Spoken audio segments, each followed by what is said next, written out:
You wanted the best. You've got the best podcast, the hottest podcast in the world.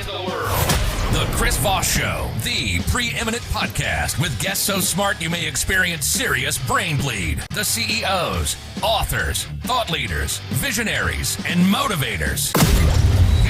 Get ready. Strap yourself in. Keep your hands, arms, and legs inside the vehicle at all times, because you're about to go on a monster education roller coaster with your brain.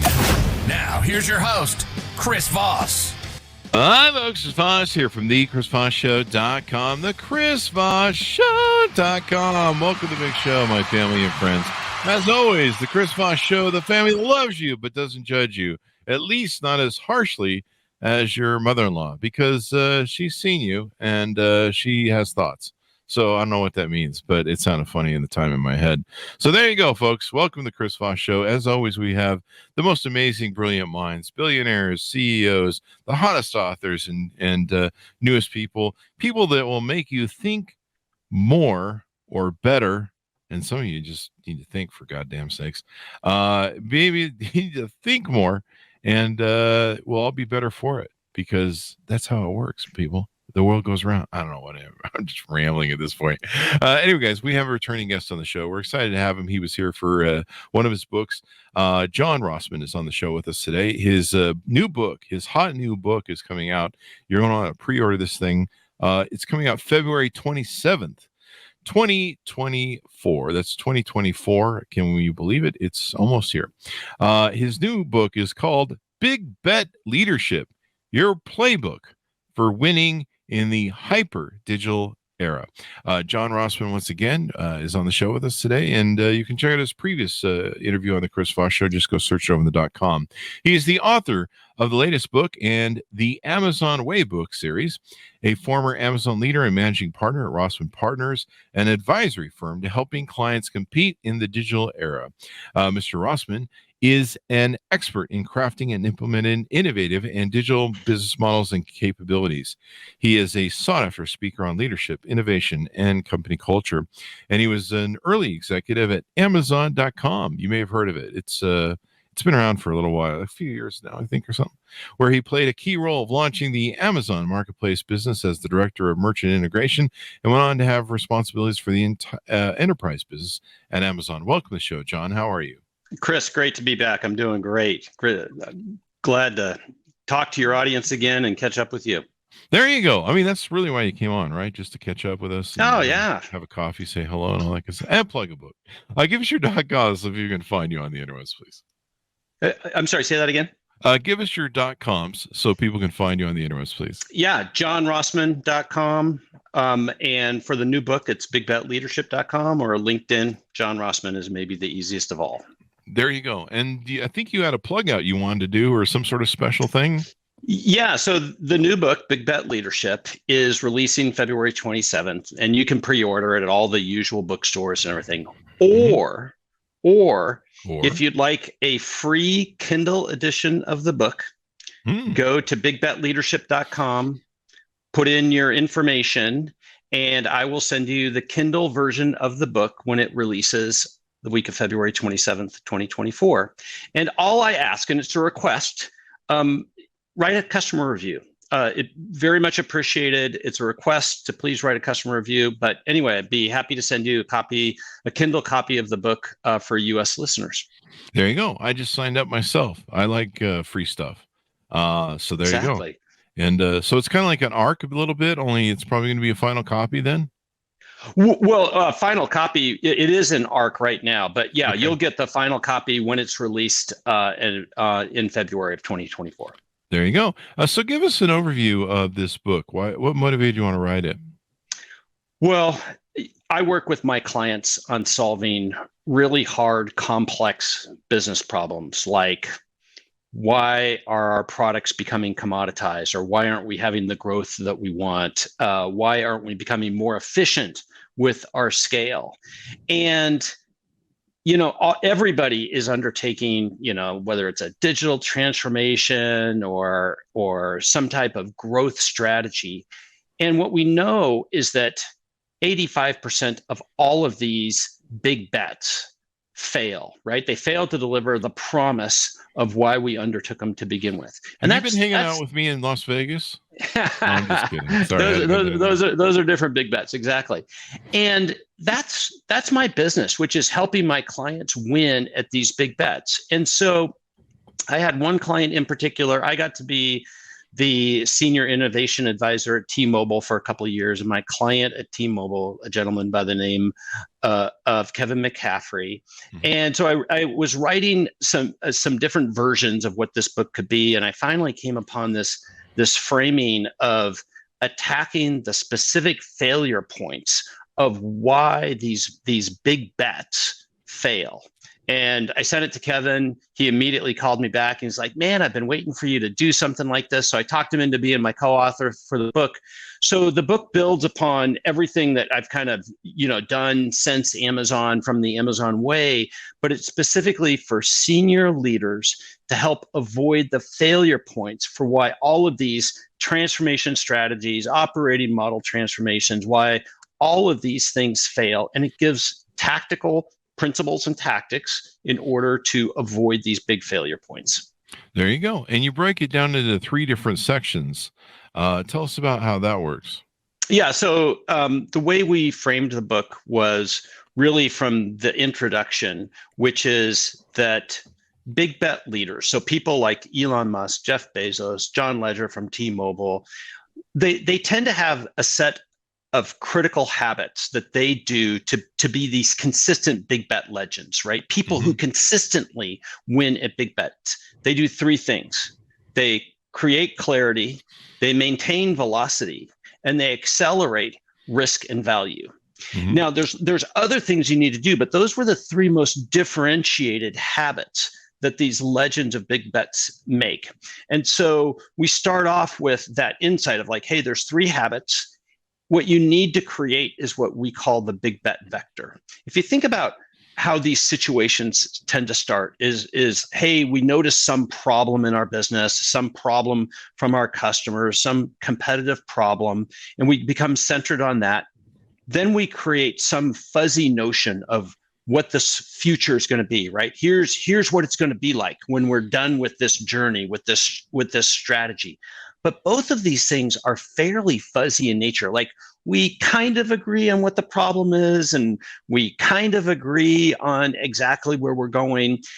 And that's where the problem starts, is because we have a fuzzy notion of the problem set and we have an even fuzzier notion of where we're going, then the journey is by nature circuitous, complex. Everybody thinks we're working together, but we're actually talking past each other. And it's super hard to be efficient. And that just starts the cycle, the failure points of cycle for these big bets. There's not one reason why these big bets fail. There's a combination of reasons, but it starts with the lack of a well-defined problem that we're trying to solve and a specific hypothesis. This is the bet, right? I think this is going to be the future. And if we can get an alignment on that, then we're able to sprint between those 2 points to truly be agile in our testing. So the framing of the book, as you said, there's 3 sections to the book. And the first section is big bet thinking. The second section is big bet environment. And the third section is big bet management. And in each section, there's 2 or 3 chapters to address some specific failure points and habits techniques that you need to put in place to address different aspects of failure points. But they tend to be in like how we think, the environment in which we operate in, and then kind of our management technique through the life cycle of a big bet. There you go. We'll dig into it here, but let's talk about your origin story and your journey, so that people can get familiar with that. You've done different things with Amazon, Google, the Gates Foundation, T-Mobile, et cetera, advising hundreds of companies. Give us a bit of your history that people aren't aware of it, so they can kind of hear some of your background and what got you down this road. Yeah, so I'd say it's been a curious and fascinating and joyful career, but it wasn't planned. You didn't plan Amazon? I didn't see this path coming. So what I've always been is interested in efficiency and like, how do we get things to work better, right? And so I'm in nature a problem solver. I think about integration. I think about how to create momentum and leverage in order to create a great outcome for business. And I was an early leader at Amazon, so I launched the marketplace business in 2002. I left in 2005.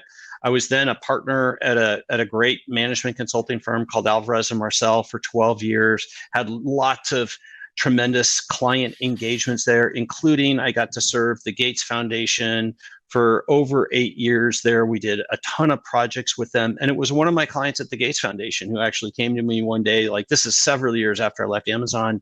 And he's like, you do a nice job of taking the delicate strategies and techniques and putting them into our business. And I think you ought to write a book about it. And so I listened to him, and something I'd never thought about doing. And so released the first edition of The Amazon Way in 2014.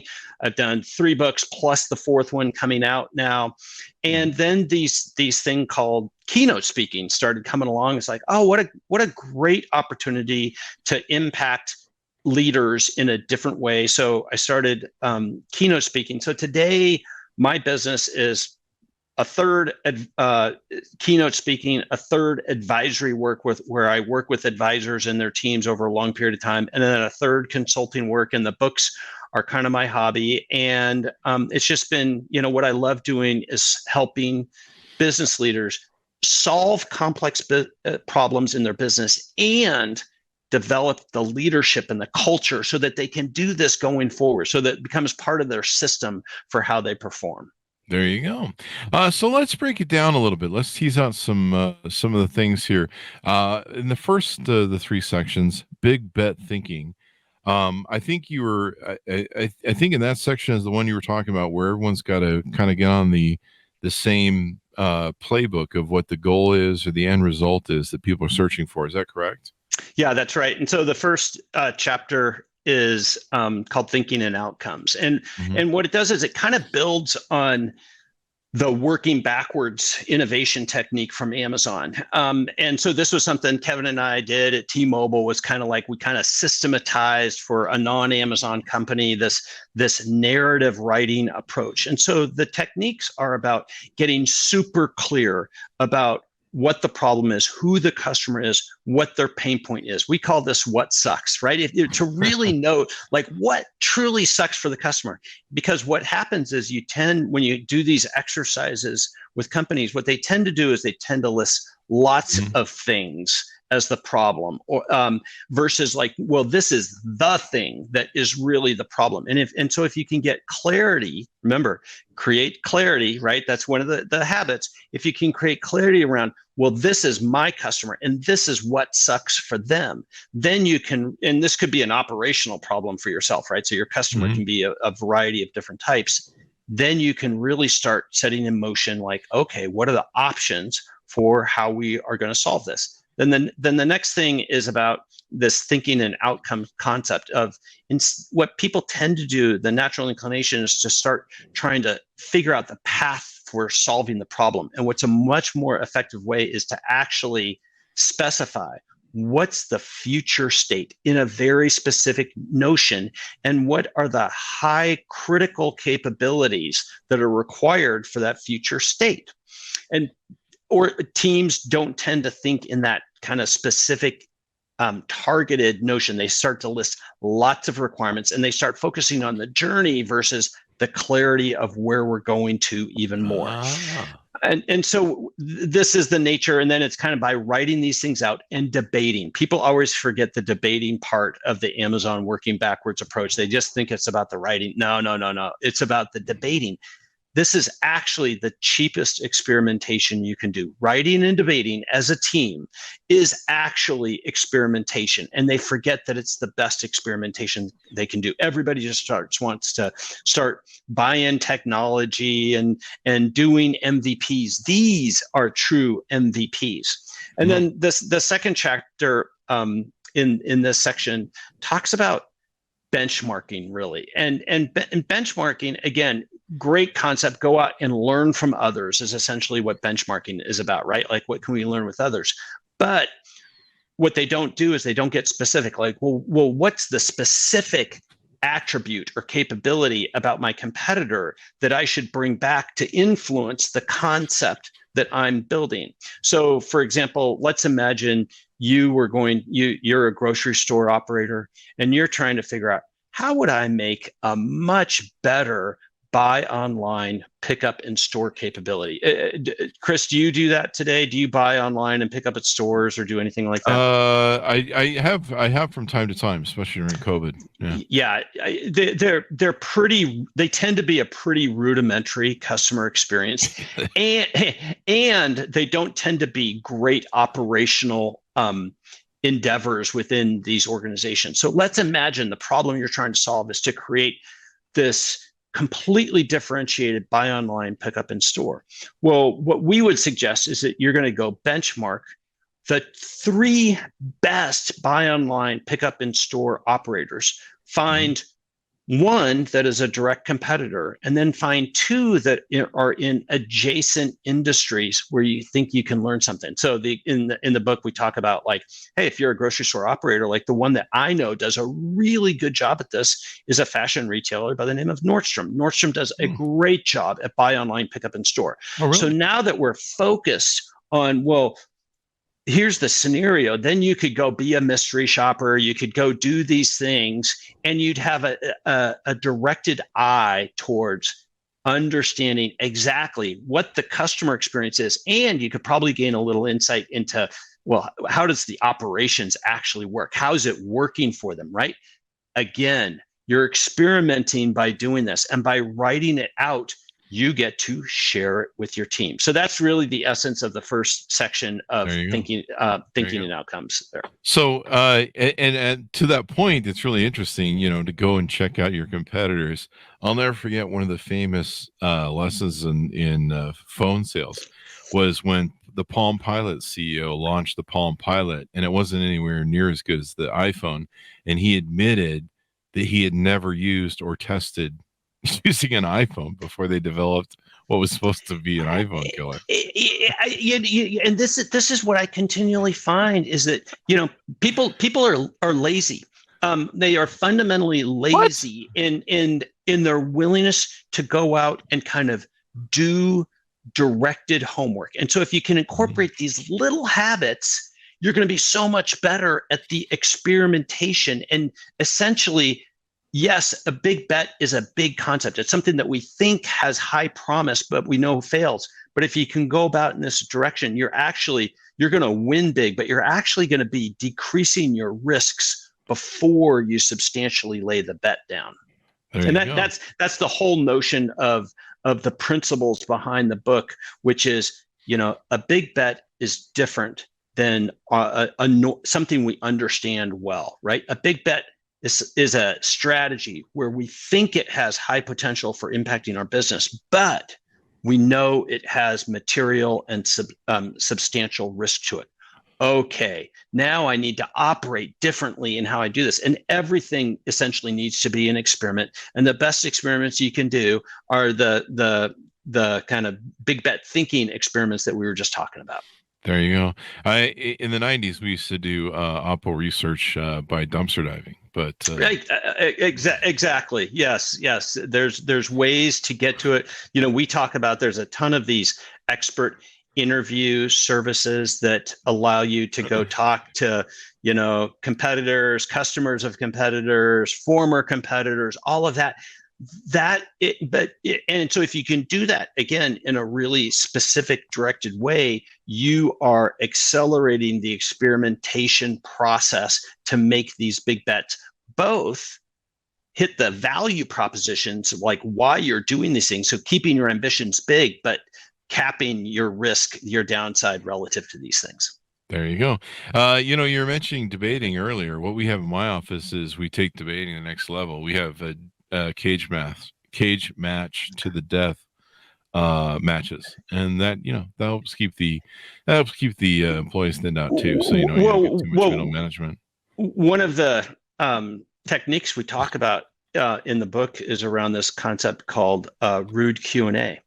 And so in so many companies, they're uncomfortable in having these direct types of challenging conversations.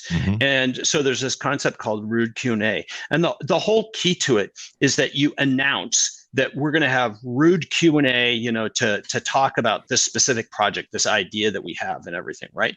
And so if you let everybody know, like, hey, we are going to be playing devil's advocate. Our job is to pressure test by pushing against this concept and asking the hard questions. Well, then everybody knows, like, hey, don't take this personally. Don't let your feelings be upset about it.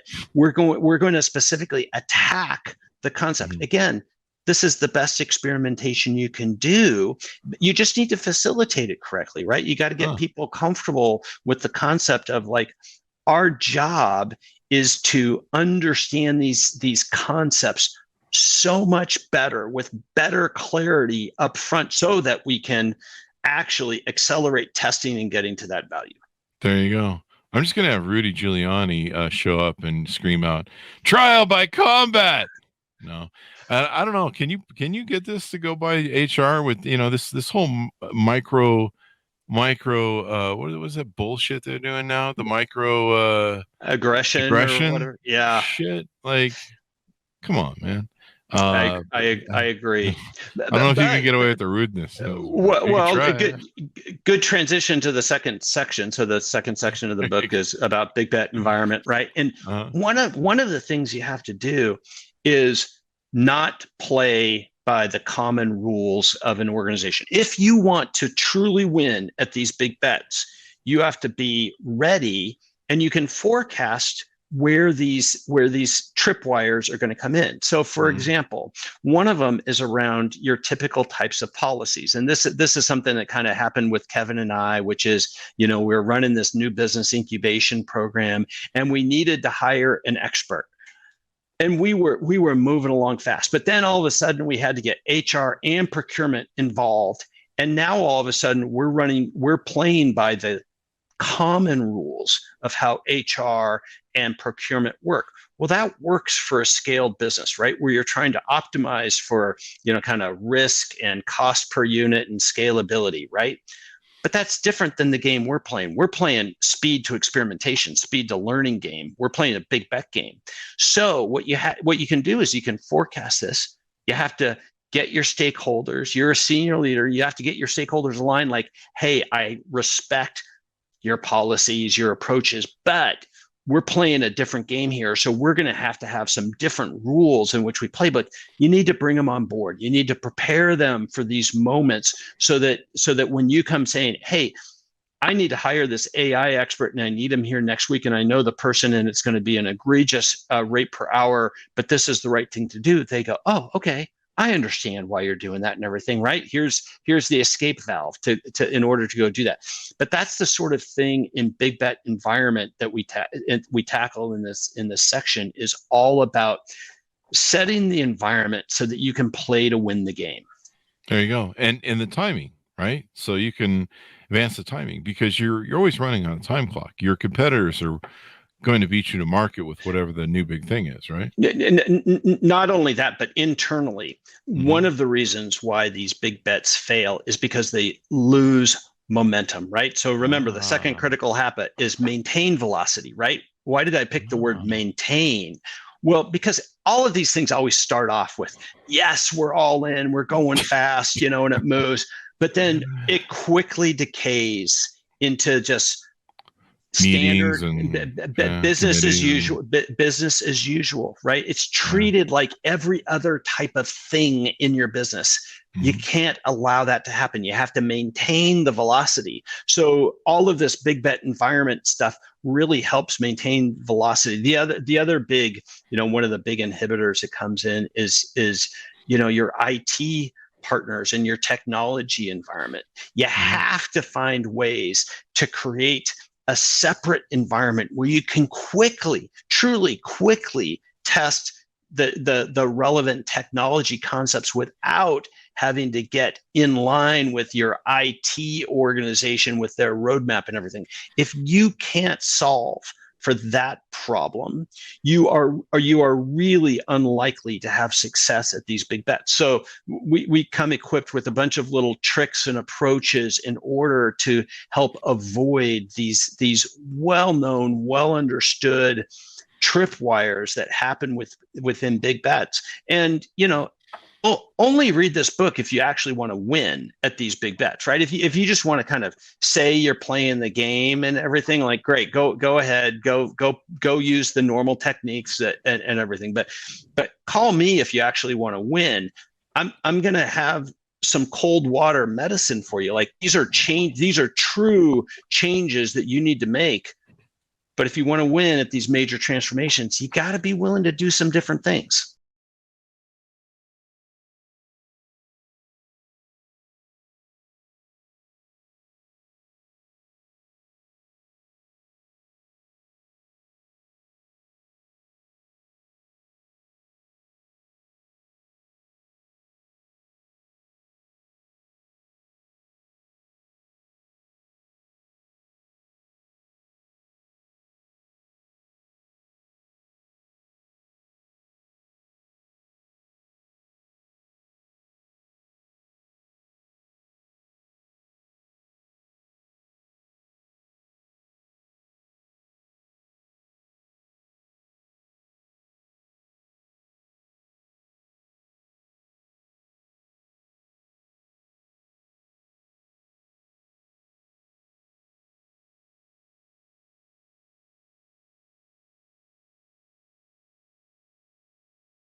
Definitely. And as you mentioned, the title of the book, or the subtitle of the book, for winning in the hyper digital era, I mean, it's just getting crazier, especially with AI. It's really, the speed of everything is moving. Even now I'm starting to go, hey, can we just slow down for a bit, man? Right. Yeah. Unfortunately, I don't think that's going to be the case. And so the preface of the book kind of sets up this hyper digital environment. And essentially the premise of the book is if you think the past, call it 25, 30 years of digital transformation has created change, has created disruption, has been hard, has been tiring for companies, the next 30 years are going to be exponential to that. And that's because of a combination of forces, including the disruptive technology, but it's not solely that as the force. And so companies and leaders who want to win through this coming hyper digital era, instead of just maybe make do or lose in this coming era, well, you need a different playbook. You need to create transformation as a core capability. And that's what Big Bet Leadership does, is it helps you create transformation, the ability to fundamentally change as a core capability, as a company, as a leader, and as a leadership team. And that's what I'm trying to prepare my clients and the reading audience for. There you go. I like the big idea concept of focusing people onto what everything is doing. It might have been you who was on the show, but somebody had talked about and giving me impression about how a lot of teams, they go off. There's a million different goals and different ways they can go, and they can have their own little goals for what they do. But trying to get the ship to sail as a whole, with everyone focused on a few giant goals or whatever your main goals are, is so important, because otherwise it gets lost in all that minutia. It's like trying to say, hey, we want to take our ship and go to London, and people are like, well, where's London at? And I'm like, big continent over there somewhere on the other side of the Atlantic,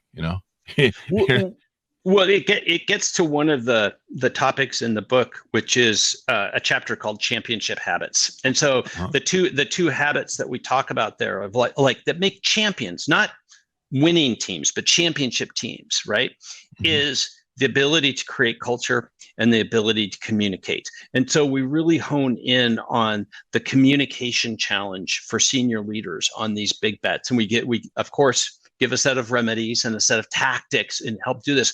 But the overall key is being specific, on point, and repeatable about where we're going. right? Not, and what happens is leaders they talk too much about like essentially what sucks about the current state, right? Like what's not good about today. It's interesting. It helps create an appetite, but it actually doesn't help people understand where we're going.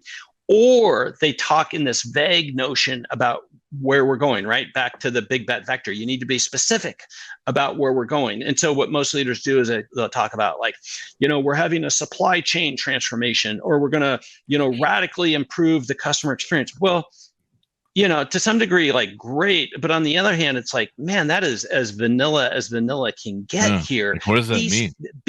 Exactly. Be specific. Yeah. So for example, maybe what you want to do is if we're talking about like a supply chain transformation, it's, we want to be able to deliver any package within 2 days on X cost basis, right? Oh man, if you were able to be specific like that and you were repeated about it, it would keep everybody focused on that North Star. This is where we're going. Everybody can kind of internalize, oh, that's gonna create some change. Here's what's coming, and everything. Everybody can gain alignment relative to it. And you as a leader, you're going to be able to test it like, hey, are we achieving this or not? Right. And you're going to be able to substantiate the business case, like all this goodness of just the difference between we're going to make our supply chain faster versus being able to state a specific operational objective relative to it. There you go. Cable companies do that. They say, hey, we want to spend more time with our customers understanding them. So they make it so you stay on hold for 2 hours. Brilliant. Make put a few more branches in the VRU, right? Yeah. And then play the same 5-second loop of the worst music you can think of. I still think that is some of the worst customer experiences. Oh, yeah. I was on one last week, and I was 5 layers deep into the menuing system, right? And so I finally hit 0. Great. We're glad to connect you into an operator. But then they actually sent me to another menu structure where I had to select it and everything. It was just horrible. And once I finally got to an operator, I had to completely reintroduce myself. Whereas I had already validated myself and the whole issue through all of this menu and stuff. And so it's just horrible. They should force more people, board of directors and stuff, to have to go through the front of their entry point and experience what people experience. Well, you know what they do for all the senior leaders and important people is they have VIP lines for them. Yeah, right? Yeah. They have VIP and so they get treated better than any other customer does. It's the exact opposite of what you should do as a senior leadership team. Yeah. You should say, well, actually, I'd like to experience. What's the worst customer experiencing today, right? Not what the average is experiencing. Ask what the worst customer experience is. I want to go experience that. That's going to change your perspective. That was the type of move we would do at Amazon, is we would design metrics and do surveys about the worst customer experiences, not the average customer experience. It gives you a whole new level of insight into what's going on and where's my operational capability at. There you go. I had experienced this, and this is kind of a more basic model than a big business model, but I had an experience this weekend where I went to a really nice fine dining lodge on the lake, and it's it's one of the few places here in Utah where you can eat on the lake, and it abuts the lake, and it was just a beautiful day, and you can be on the patio. They play incredibly well, like fine dining does, and the prices are there. But the waiter experience was awful. Like, I don't know where they got these people, but I've got better service at the counter at McDonald's, and they didn't have a clue what they were doing. Multiple things bung. I ordered fries. The fries didn't come, and so I asked one of the other helper people that does backup for the waitress. I'm like, hey, this fries coming or what? And I'll check on them. So like 2 people just fucking blew it off. A couple people around me were having problems too getting the drinks, and so I ended up leaving early for dessert and going up to Sundance and spending some more money at Sundance for dessert. And so I did the equations for them. I said, here's what I spent at Sundance. Here's what you lost at the thing because you just haven't trained your wait staff. And I had a friend say to me, he goes, well, Chris, it's hard to hire people now. I'm like, but it's not hard to train people. Right. And basically they lost about 40% of upsells. And I'm like, you have 50 people in the room. Your place is largely half empty because probably this is an ongoing problem. And, I added up how much they were probably losing on an hourly basis. And I'm like, and all you got to do is just train these people, man, like, and give a shit. And think through the incentive systems, right? Yeah. Like, so training, absolutely critical, right? Mm-hmm. Doing the math, doing the business case like you were doing, absolutely critical. Well, then how do you gain alignment between your staff and what you want to accomplish? So think incentives are always such an important part of creating any type of change. And so bringing it back to big bet leadership, of course, one of the stories we talk about is how to gain internal alignment. So this is in the big bet management section, and it's about truly gaining alignment at the executive team level. Because typically what happens is all the executives look around the room and they go, all right, I'm reading the tea leaves. I'm on board with this for now, and everything, right? But really what typically happens is we're asking them to do to agree to something that they don't fully understand, right? You come in with this big rehearsed PowerPoint presentation, maybe a compelling video of what you're doing. And the question that they get asked is, what don't you agree with out of this? Well, that's an unfair homework assignment that you're asking somebody to do, play the what's missing game, or like, what don't you agree with? So a much better way of gaining broad senior shareholder alignment is what we call the 3 futures memo. And so what you do is, instead of creating this highly produced video or PowerPoint, you write 3 different versions of a simple memo of what the future is, right? And they all have to be viable options and aligned on kind of, hey, we're going in this direction, but here's 3 different versions of what that direction could be. You give it to your stakeholders to read beforehand. It's a simple read. Then you get together and you ask a different set of questions. The types of questions you ask are, well, which of these 3 versions would you agree to? What would you have to be true about the other 2 versions for you to agree that that's the correct version? By having that type of what we call homework assignment, that type of environment to gain alignment, what you're truly doing is you're getting much deeper, much better comprehension by your environment, and it surfaces all of the under the waterline tensions, alignment issues, incentive issues, competing interest issues, so that an executive team can truly align on, this is the big bet we're making, and we are all truly on board and understand the subtle nature of where we're going with this. There you go. Incentives to get people to want to do better and do more and be better, et cetera, et cetera. That's right. Yeah. I mean, that's definitely a way to get them motivated. Cause there are all those people who are like, yeah, whatever, the PR BS, whatever. I'm going to go back and just do whatever I want. Or there's some people that are sabotagers. They're saboteurs. They're like, I'm not going to do this. I'm going to hedge my bets and try and screw this up. Like that guy in Parks and Recreation, anytime something new comes around, he's like, we're not doing that.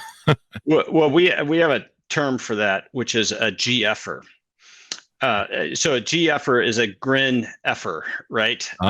So it's somebody who smiles and goes, I understand. It's typically like you think you have agreement with them. You think you have like, we're on board, but really they're just GFing you. Wow. There you go. I'm going to have to write that one down, and I'll hand out shirts or give hats out to who they are. And they can, I'm like, you have to you wear need a hat that says you're a GFer. You're a GFer. And that way it'll be like the mark of the beast or scarlet letter, or, we'll be like, you're the GFer or the thing. So this is a great vision thing. And I like how you give a lot of tips and tricks for people to utilize it and implement it, because you've done what a lot of people make a mistake of doing. It's not defining it. And I like the clarification part. That's really important as well. What have we touched on or teased on about the book? Well, here's the last thing, which is the book is way more than a book. So the book tells a nice story. You don't want to ask a book to do too much and everything. But when you buy the book or get the free version of the Kindle version, you'll get access to a set of templates and tools that will actually help you put this into practice and everything, right? So we kept the book very readable. Didn't make it too long, but the book comes with a bunch of tools, templates, and some AI prompts to help you actually do these things in your job. So buying the book is more than just buying a book. Mm-hmm. There you go. And so much more you can learn from. Give us the .com and what people can do to get a free copy of the book there on the Kindle version. Yeah. So go to bigbetleadership.com, fill in your information, and you'll get the Kindle version of the book when it releases next February. There you go. There you go. Well, it's been wonderful to have you on the show. Thank you very much, John, for coming on. I really appreciate it. Chris, always great. Thank you again for inviting me. There you go. And thanks to my audience for tuning in. Go to goodreads.com/Chris Voss, LinkedIn.com/Chris Voss, YouTube.com/Chris Voss, and TikTok at Chris Voss 1. Thanks for tuning in. Be good to each other. Stay safe. And we'll see you guys next time.